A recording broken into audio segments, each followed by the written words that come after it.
ರಾಜ್ಯದಲ್ಲಿ ಕಾಂಗ್ರೆಸ್ ಸರ್ಕಾರದ ಈ ಬ್ರಹ್ಮಾಂಡ ಭ್ರಷ್ಟಾಚಾರದ ವಿಚಾರವಾಗಿ ಆರ್ ಅಶೋಕ್ ಆಕ್ರೋಶವನ್ನು ಹೊರಹಾಕಿದ್ದಾರೆ. ಎಸ್ಟಿಗಳ 187 ಕೋಟಿ ಹಣ ಗುಳುಮಾಗಿದೆ, ಇದು ಸರ್ಕಾರದ ಸಾಧನೆ ಅಂತ ಬೆಂಗಳೂರಿನಲ್ಲಿ ವಿಪಕ್ಷ ನಾಯಕ ಆರ್ ಅಶೋಕ್ ಈ ರೀತಿಯಾಗಿ ಹೇಳಿಕೆಯನ್ನು ಕೊಟ್ಟಿದ್ದಾರೆ. ಈ ಸರ್ಕಾರ ಕೊಲೆಗಡುಕರ ಸರ್ಕಾರ ಅಂಥೇಳಿ ಸಾಬೀತಾಗಿದೆ ಅಂತ ಆಕ್ರೋಶವನ್ನು ಹೊರಹಾಕಿರುವಂಥದ್ದು.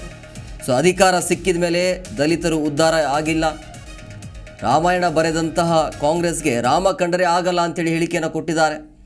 ಆದರೆ ವಾಲ್ಮೀಕಿ ಮಹರ್ಷಿಗಳ ಕಂಡ್ರೆ ಆಗಲ್ಲ, ಇವಾಗ ಗೊತ್ತಾಯಿತು ಅಂತೇಳಿ ಆಕ್ರೋಶವನ್ನು ಹೊರಹಾಕ್ತಾ ಇರುವಂಥದ್ದು.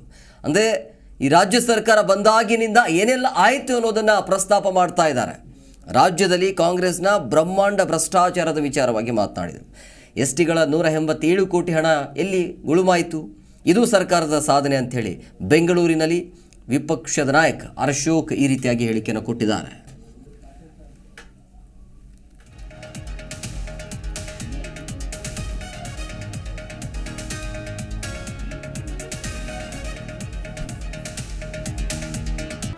ಜಿ ಕನ್ನಡ ನ್ಯೂಸ್ ಈಗ ನಿಮ್ಮ ಮನೆಯಲ್ಲೇ ನೋಡಿ. ಎಲ್ಲ ಕೇಬಲ್ಗಳಲ್ಲಿ ಈಗ ಲಭ್ಯ.